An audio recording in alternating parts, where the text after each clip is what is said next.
Welcome back, League fanboys and fangirls. As always, I am Exile, and with me is my right-hand man, Funzy. We are back, just in case you guys didn't notice. We never take a week off, but we didn't have as many views last week, so kind of sad face.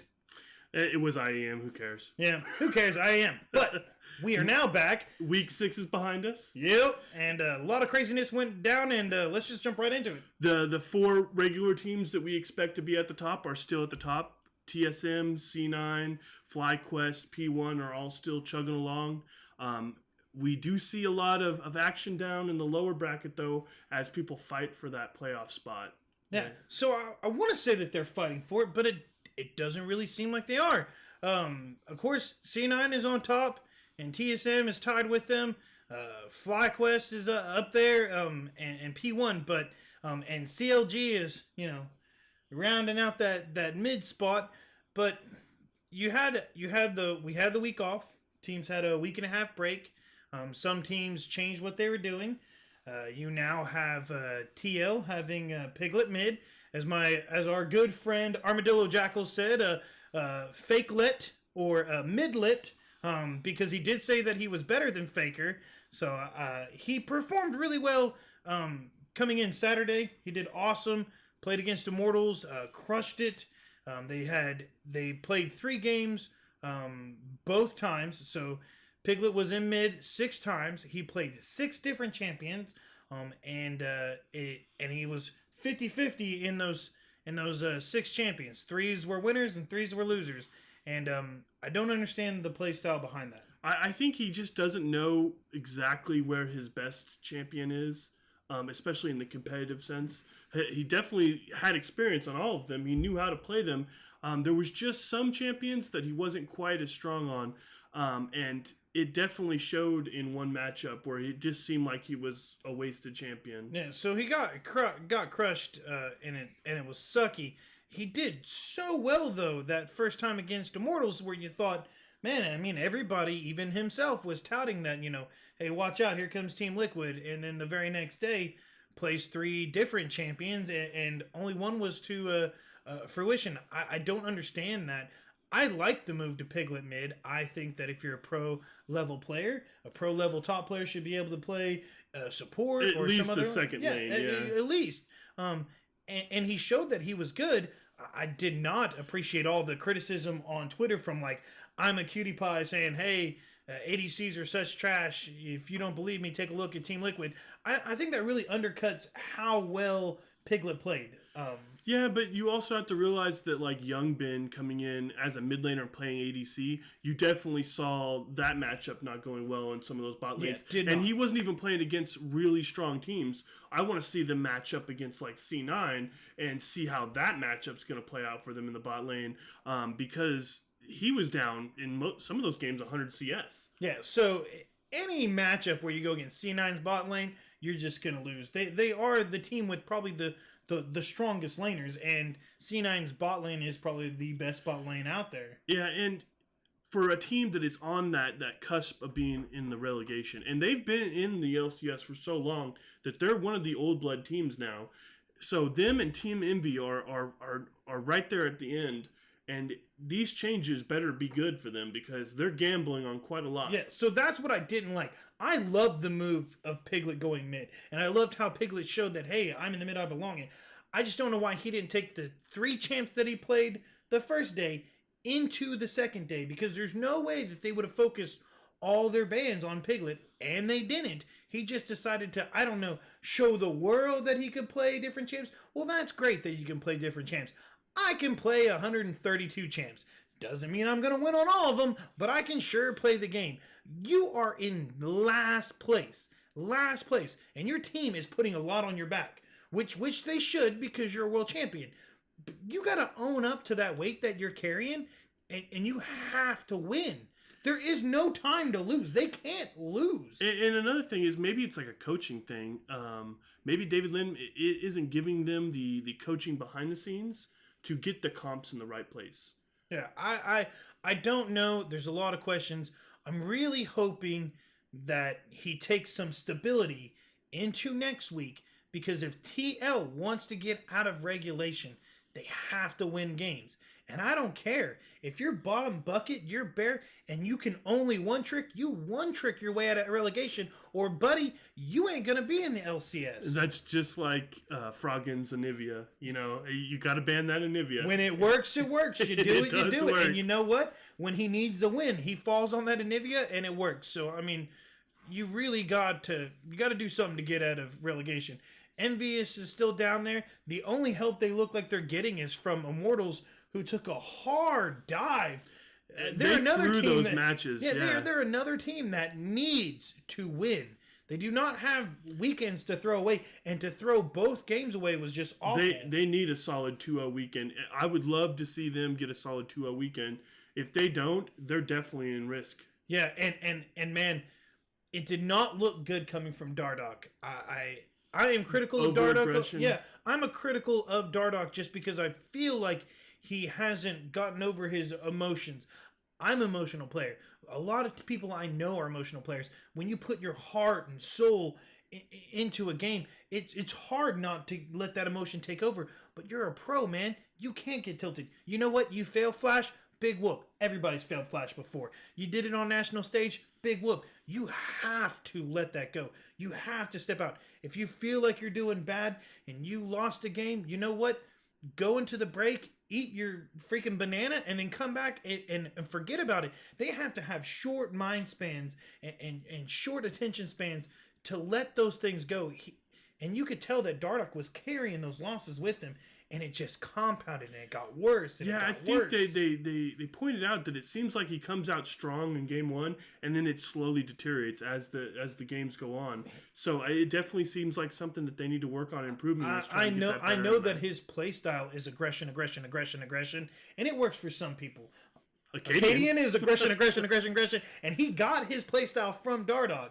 But man, Dardoch, if it's not working for your team, at one point you have to be the leader that they need, and you have to step back and match your team. Don't make your team match you. Match your team. That's low elo 101 right there. Synergy is important, and it doesn't seem like he's in sync. I mean, it sometimes pays off.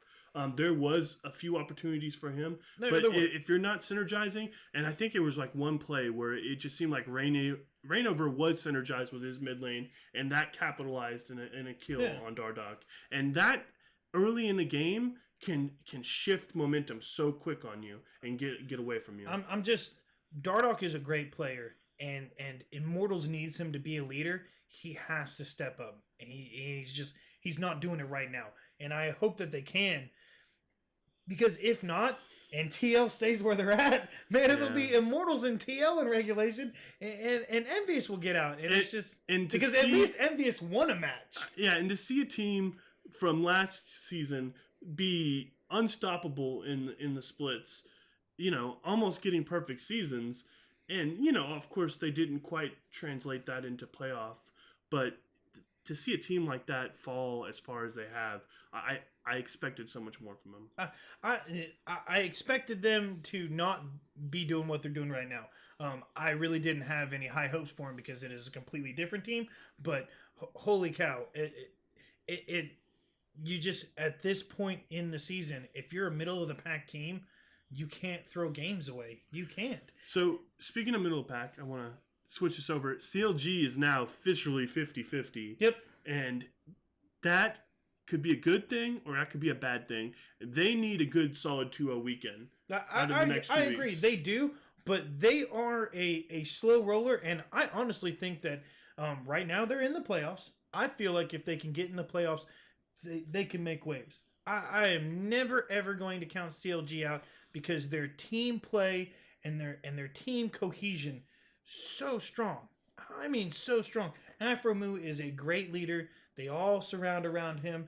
They haven't been able to translate it into too many wins, but then again, they haven't been able to translate it into too many losses. They're straight up 50-50. I mean, they're at 500, so they do need a solid weekend. I feel that it would boost their morale greatly, but as long as they can just stay like they're going, they're at least going to get in the playoffs, and I really think that they can New York Giants them way into something, come in as the wild card and go all the way to the Super Bowl. I mean, who knows? CLG definitely has that potential.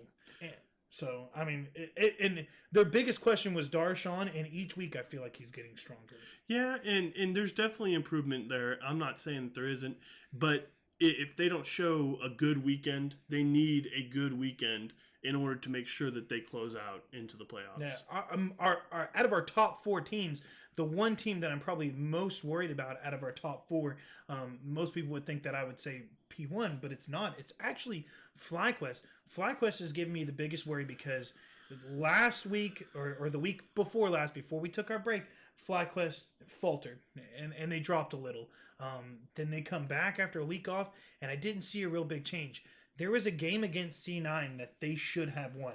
I mean, without a doubt, should have won. They had Baron Buff and Elder Dragon, and 2 of C9's people were dead. Their tank and their carry were dead. And C9 was able to defend an inhibitor turret 3v5 when they have a Baron buff and a Elder Dragon buff. You can't have anything more in your favor than that.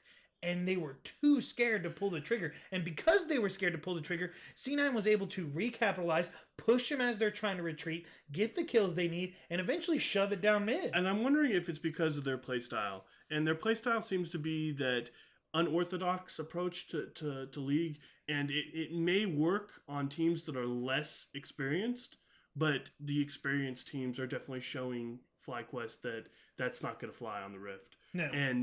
And their unorthodox picks is what makes them unique, but there was a couple bad calls. And those calls, one were, I think it was about like 38 minutes in, maybe 39 minutes in against C9, and it just seemed like it was a panic Baron call. It was a panic Baron call. It was like they just wanted to end the game. We'll 50-50 this Baron, and if we lose that here, then that was the idea. They went behind it, and I totally thought that they half-assed that call. And then when C9 had the vision, weren't like, oh, a taken surprise. They knew that they would go for it. They came in. What I loved from that fight, not from the FlyQuest perspective, but from the C9 perspective, I loved Impact. If there's anybody that took their last week in pro play and really funneled that into something, Impact looked like a totally different guy. When they had camera shots of him, he was go, go, go, go, go. He hard carried his team. He played great tanks. He played Renekton really well, flashing into team fights. And even if he died, he literally just one ear out the other was like, you know what? Fluke, I'm not going to die this next time. And carried in. And I mean, he was go, go, go. And I really liked it. For a C9 fanboy standpoint, it really bolsters your feelings when your team comes in and sweeps 2-0s both of their matches, and does it in a very strong fashion. They did it quick game, which is what C9's not known for. I mean, 25-minute game. There is another game where they won in 30 minutes, but they could have still won it in 20 minutes had they pushed. They were getting first dragons, which they're not known for. Barons, like they C9 really looked like they took to heart their losses, and I think their week off was something they needed. And you can't talk about FlyQuest without stating the Mordekaiser pick. So that was interesting. So we saw Blitzcrank and Mord pick. From our own Flex 5 experience, I can tell you that Mord wrecks face. I in Flex 5Q, I have yet to face a Mordekaiser where we've won against him. I just think it's because nobody knows how to play against him. I don't think anybody does know how to play. They ended up having to ban him out because C9 didn't let that happen. We're not going to play against this, and I don't blame them. I would ban it. If I saw them play that, I'd be like, oh, okay. You want to play J4 in the mid? Fine. You want to play Zed? Fine. Mord? Nope. We're ending that right here. Boom. This is a ban-worthy champ. And I, honestly, if I knew how to play the champ, I would play the champ. He is deadly. Deadly. And FlyQuest played him excellent. And they threw out the Blitzcrank, which, I mean, as a support main, I absolutely love seeing the Blitz. And so that was wonderful. It was really interesting. It's just, if you looked at the camera shots of FlyQuest, they looked beaten, they looked scared, they looked timid. They have to, I feel like they have to bolster themselves. I don't know if the season grind got to them, the mid lane break got to them. I don't know if it was just the pressure of having to play C9, and now that that's over, they the can do something else. rematch. I don't know what it is, but it just they didn't seem that impressive.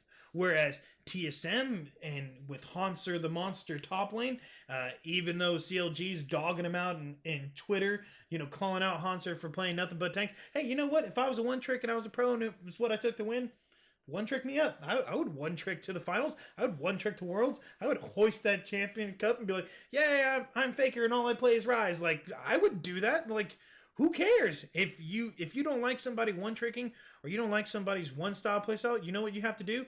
You have to beat him to stop him. Yeah. You have to beat him to shut him up. You got to practice and it. So if you can't beat Hanser the Monster as a tank, and don't dog him out on Twitter, you better practice, beating tanks, coming up with something, throwing Quinn's top or something, because that's what he's going to play, and that's what they're going to use to win. And TSM's been very methodical. P1, I am very impressed that even with the Nori gone, still they were still able to pick up their wins, and they're still up in the top 4. So I mean, good for them. It sucks that it's a old C9 jungle, but it's good to see people change roles. And I don't know what Nori has going on. I haven't heard or read anything. They haven't described anything, but it looks like just the one and done weekend was not the case, and now we still have Meteos, and he's still producing. He's still producing. He's still doing great, and it's great that he cares. I'm just curious as for his team synergy and stuff. Like, when is Nori coming back, and when he comes back, what's going to happen? It's weird. So I hope nothing too horrible didn't happen where he's gone for a long time. I really like Nori as a jungle. I love watching him in my North American LCS. I love seeing Nori around. And man, I hope he comes back soon, to be honest. So that's going to close us out for week 6. Remember to like, subscribe, leave a comment. I'm going to end the show actually on the BM of the week. We're going to cut over to the interview with Piglet. Where he calls himself Faker. Better than Faker. No, I like that. I like that confidence from Piglet as well. Also, we didn't hit our goal marker, so if you didn't watch our last video we ended saying that if we got 1,000 likes and subscribes, or 1,000 views, and we would take from our 1,000 views somebody from our subscription channel. So if you like and subscribe and we hit 1,000 views, we will pick one lucky winner to get 10 RB. We want to give that out the week before we hit 1,000 plus views. Last week we didn't. This week, if we can hit 1,000 views and you have subscribed and liked, we'll be able to pick you out and give you a $10 RP. So I mean, if you want to get on that, please do. And then also send us your outplays. We want your outplays. If you do really well, you want to Twitch, you want people to follow you, you looking for a duo partner or what have you, and trying to get out of that bronze, show us your outplays. We'll put your name out there, and we would love to sponsor somebody and get them some recognition. So please do, man. Man, with that, GG, and we'll send it over to Faker. I mean Piglet. I mean Fakelet. And final question here for you, Piglet. Who's the better mid laner, Faker or you? All right, thank you very much, Rain. Over.